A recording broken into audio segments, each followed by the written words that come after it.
that it's going to take you roughly the same amount of time to grow $500,000 going from $500K to $1 million in net worth as compared to saving your first $100,000. And I truly believe anyone with some dedication and effort could become a millionaire. And today I'll explain all the crazy math behind it. Because lucky for most of us, 79% of millionaires in the US did not receive an inheritance. And similarly, 75% of millionaires got their wealth from consistently investing over a long period of time rather than making their money overnight. So that means if you want to become one of those millionaires, it'll take you a long time with consistent effort. But the good news is that it gets much easier with time and much easier after you save your first $100,000. Here's a quote from Charlie Munger, who was a longtime friend and business partner with Warren Buffett. And he says the first $100,000 is a but you gotta do it. I don't care what you have to do. If that means walking everywhere, not eating anything that wasn't purchased with the coupon, and if that means smashing the like button, find a way to get your hands on $100,000. After that, you could ease off the gas a little bit. And funny enough, the same survey of millionaires also show that 93% of millionaires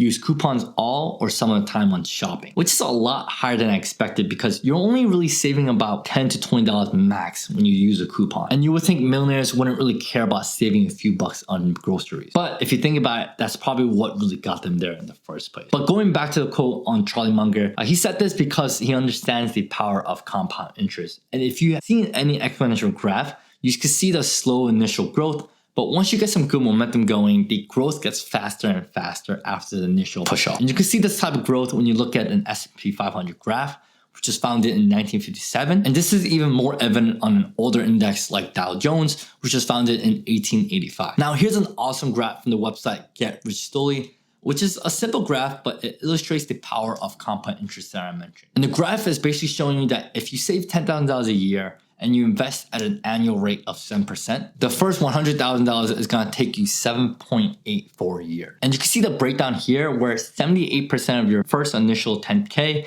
is coming from saving. Or you can think of it as $78,000 out of your $10,000 coming from saving. And you can see the correlation between these two numbers, while 22% is coming from investment growth. Honestly, pretty good for the first 7 years. But here's what's interesting. For the next $100,000 going from 100K to 200K, this is where the ball starts rolling on its own because now 51% of that is coming from your savings and now 49% is now coming from your investment, up from 22%. Now this shaves off nearly 2.5 years compared to your first $100,000. So if you think about it, nearly half of that is coming from what you invested in the past. And this is where your investment return starts doing a lot more of the heavy lifting than when you save. And you can see the pattern continues where the next milestone at 300K, 400K, and 500K gets faster and faster while you're still saving the same $10,000 every year at a 7% interest rate. And your return on investment makes up bigger and bigger proportion of the growth. And the cool part is that the last $100,000 going from 900K to $1 million takes you only 1.35 years. And you only need to save $13,500 while your return accounted for the rest of $86,500. And what's interesting is that it takes you roughly the same amount of time saving your first 100K, which took nearly 8 years, as it took to grow $500,000 in your net worth going from 500K to $1 million within 8.5 years. So it's crucial for you to get your first $100,000 as soon as possible. And I would even argue that even though it's important to consistently save $10,000 a year in this scenario, but I would even say that the first $10,000 is even more important than the last $10,000 out of your $1 million.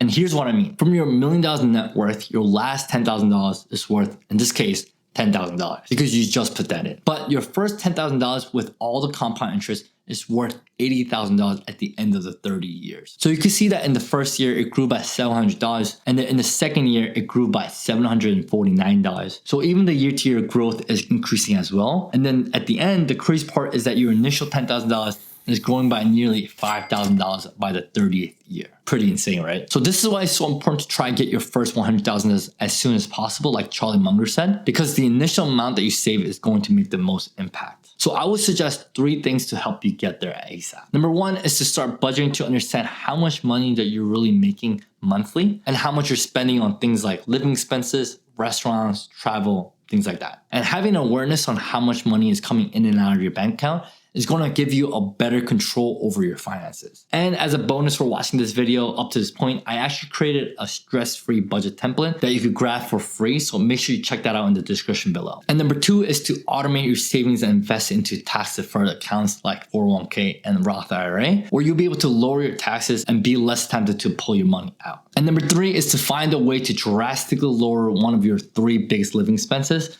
for a typical person, like housing, food, and transportation. And this could mean living at home for a couple of years or living with roommates until you hit your first $100,000. You could also meal prep to save on takeouts in restaurants, and you could opt to drive an older vehicle to help you save on car payments. I personally opted to do the first one because living costs is typically the biggest expense that someone could have. So I ended up living with my mom for about 5 years after graduation, which helped me to save a decent amount of money. And I was able to save my first $100,000 in 3 years while making $60,000. And I don't want you to think that I'm sharing this to flex at all. I hope it serves as more of an inspiration to show that it's possible even if you're not making 6 figures a year. But while it's important to save your money during this time, it's equally important to also invest your money, which can be really confusing and difficult when you're just getting started. So if you're interested, I suggest you watch this video next where I talk about how I made $28,000 investing with Betterment, where they automatically invest the money that I deposit. So make sure you check out that video next, and I'll see you guys there.